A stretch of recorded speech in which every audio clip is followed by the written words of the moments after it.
राधे राधे। जय श्री कृष्ण। दोस्तों, हम बहादुर बच्चों की कथा सुनेंगे। बहादुर बच्चों की कथा सुनने से बच्चों में बहादुरी के गुण आते हैं। बच्चे निडरपोक बनते हैं, निर्भय बनते हैं। तो इसलिए बच्चों को इन बहादुर बच्चों की कथा जरूर सुनानी चाहिए। तो सुनते हैं हम सबसे पहले प्रताप बालक की कथा। महाराणा प्रताप का जन्म सन 1540 ईस्वी में हुआ था। वे महाराणा उदय सिंह के ज्येष्ठ पुत्र थे। उनकी शिक्षा दीक्षा मेवाड़ राजवंश परंपरा के अनुकूल हुई थी। अस्त्र शस्त्र, सेना संचालन, मृगया तथा राज्य उचित प्रबंध की दक्षता उन्होंने बाल्यावस्था में ही पूर्ण रूप से प्राप्त कर ली थी। राणा उदय सिंह अपने कनिष्ठ पुत्र जगमल को बहुत प्यार करते थे और उन्हीं को अपना उत्तराधिकारी घोषित करने का उन्होंने निश्चय कर लिया था। प्रताप पितृभक्त बालक थे। उन्होंने पिता के निर्णय का तनिक भी विरोध नहीं किया।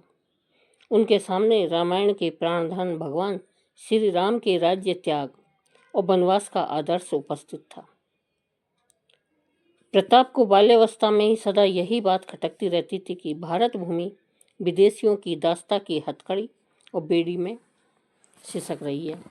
वे स्वदेश की मुक्ति योजना में सदा चिंतनशील रहते थे। उनके मामा झालोड़ के राव अक्षयराज बालक प्रताप की पीठ पर सदा हाथ रखते थे। उन्हें आशंका थी कि ऐसा न हो कि प्रताप अंतःपुर के षड्यंत्रों का शिकार हो जाए और इस प्रकार स्वाधीनता की पवित्र यज्ञ वेदी का कार्य अधूरा ही रह जाए। प्रताप बड़े साहसी बालक थे। स्वतंत्रता और वीरता के भाव उनमें रग रग कर भरे हुए थे। कभी कभी बालक प्रताप घोड़े की पीठ से उतरकर बड़ी श्रद्धा और आदर से महाराणा कुंभ के विजय स्तंभ की परिक्रमा करके तथा मेवाड़ की पवित्र भूमि पर मस्तक पर धूलि का तिलक लगाकर कहा करते थे कि मैंने वीर त्राणी का दूध पिया है, मेरे रक्त में महाराणा सांगा का ओज प्रवाहित है। चित्तौड़ के विजय स्तंभ, मैं तुम्हें स्वतंत्रता और मातृभूमि भक्ति की शपथ लेकर कहता हूँ, विश्वास दिलाता हूँ कि तुम सदा उन्नत और सिसोदिया गौरव के विजय प्रतीक बने रहोगे। शत्रु तुम्हें अपने स्पर्श से मेरे रहते हुए अपवित्र नहीं कर सकते। बालक प्रताप के सामने सदा राणा सांगा का आदर्श रहता था। वे प्राय श्रद्धांजलि समर्पित करते हुए कहते थे कि मैं महाराणा सांगा के अधूरे कार्य को अवश्य पूरा करूंगा। उनके दिल्ली विजय स्वप्न को सत्य में रूपांतरित करना ही मेरा जीवन ध्येय है। वह दिन दूर नहीं जब दिल्ली का अधिपति सांगा के वंशज से प्राण की भीख मांगेगा। प्रताप ने बचपन में ही यह सिद्ध कर दिखाया कि बप्पा रावल की संतान का सिर किसी मनुष्य के आगे नहीं झुक सकता। बालक प्रताप ने राज्य प्राप्ति का नहीं, देश की बंधन मुक्ति का व्रत लिया था। अब हम आपको एक वीर बालक बादल की कथा को सुनाते हैं। उस समय दिल्ली की गद्दी पर अलाउद्दीन खिलजी बादशाह होकर बैठा था। यह बहुत ही धूर्त और निष्ठुर बादशाह था।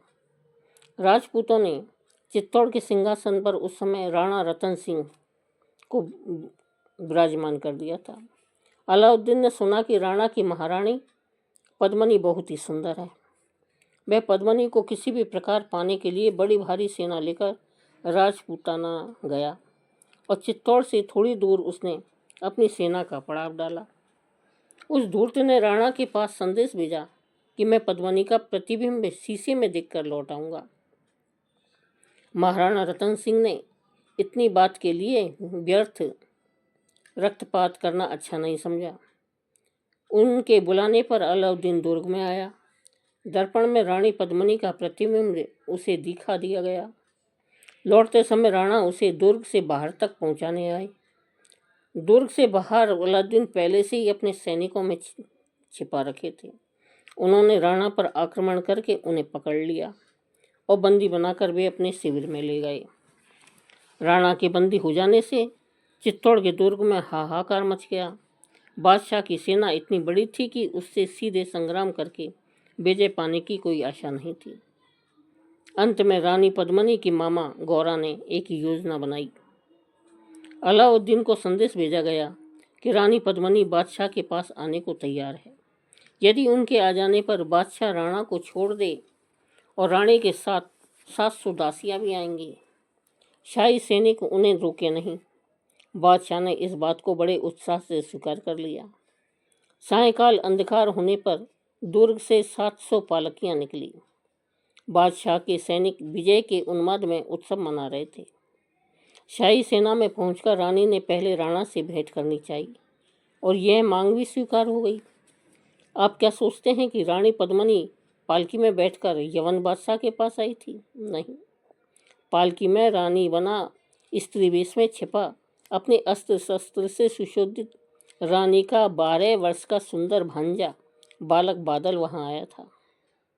दूसरी पालकियों में भी राजपूत सरदार बैठे थे और पालकी उठाने वाले कहारों के बीच में भी राजपूत योद्धा ही थे।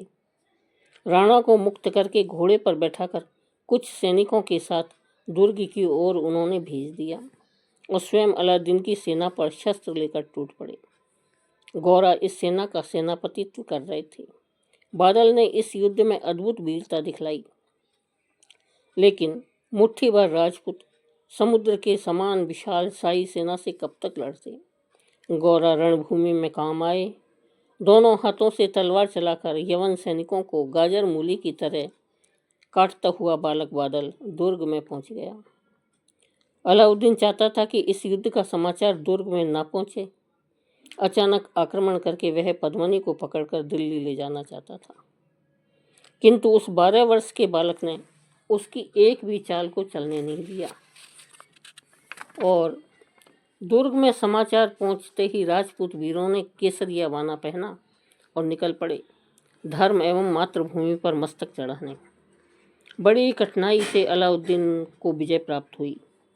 अपनी अधिकांश सेना की बलि देकर जब वह चित्तौड़ के पवित्र दुर्ग में घुसा, तब वहां बहुत बड़ी चिंता और चिता धाएं धाएं करके जल रही थी।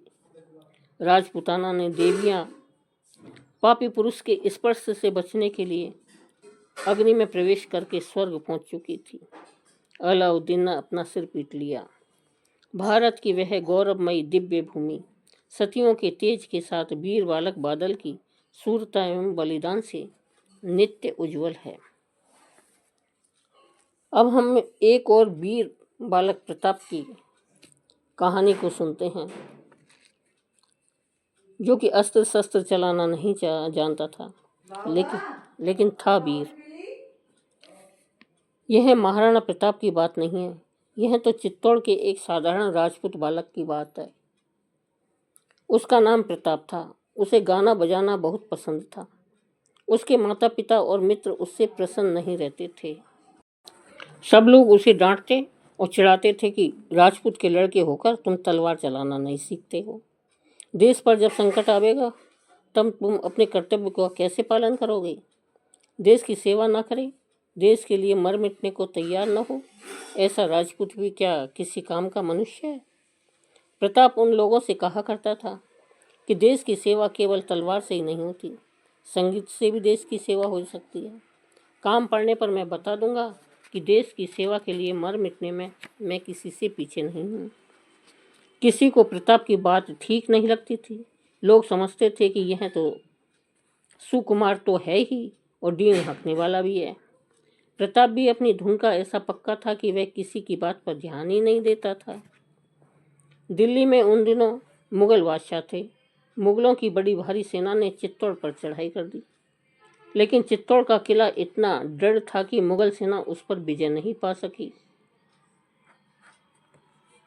किले की दीवार पर या फाटक टूटते भी नहीं थे। बार बार मुगल सेना को किले के भीतर के राजपूत वीरों के बाणों की मार खाकर पीछे लौटना पड़ता था। चित्तौड़ में जो सूरवीर राजपूत थे वे महाराणे की सेना में भर्ती हो गए थे, लेकिन प्रताप एक तो बालक था और दूसरे उसे अस्त्र शस्त्र चलाना आता भी नहीं था, तो वह सेना में भर्ती नहीं हुआ। पर उसने दूसरा काम चुन लिया। वह राजपूतों की सेना में घूम घूम कर वीरता के गीत गाता और उन्हें उत्साह दिलाता था। वह चित्तौड़ में और उसके आसपास की बस्तियों में भी अकेला ही चला जाता था। वहां अपने वीरता के गीत सुनाकर युवकों और तरुणों को सेना में सम्मिलित होने को प्रोत्साहित करता था। उसके गीतों का यह प्रभाव हुआ कि महाराणी की सेना दुगनी हो गई। एक दिन जब प्रताप किसी पास की बस्ती में सितार बजाकर गीत सुना रहा था, एक मुगल सैनिक ने छिपकर उसका गीत सुन लिया। जब प्रताप लौटने लगा तब उस सैनिक ने प्रताप को पकड़ लिया और सेनापति के पास ले आया। मुगल सेनापति प्रताप को देखकर बहुत प्रसन्न हुआ। उसने कहा, लड़के, तुम्हें हमारे लिए गीत सुनाना होगा। प्रताप ने कहा, मेरा काम ही गीत सुनाना है, आप कहें मैं गाने को तैयार हूँ। मुगल सेनापति ने रात को सेना सजाई। चित्तौड़ के किले के पास वह सेना के साथ आया। किले के दरवाजे पर प्रताप को खड़ा करके उसने कहा, अब तुम अपना गीत सुनाओ। मुगल सेनापति ने सोचा था कि प्रताप के गीत को सुनकर किले के भीतर के लोग समझेंगे कि उनकी सहायता के लिए कोई दूसरी राजपूत सेना आई है। इस धोखे में वे किले का फाटक खोल देंगे। प्रताप मुगल सेनापति की चालाकी समझ गया। उसने ऐसा गीत गाना प्रारंभ किया कि उसे सुनकर किले के राजपूत सावधान हो गए। उन्होंने मुगल सेना पर पत्थरों और तीरों की वर्षा प्रारंभ कर दी। बहुत से सैनिक मारे गए। मुगल सेनापति ने डांटते हुए प्रताप से पूछा, लड़के, तू क्या गा रहा है?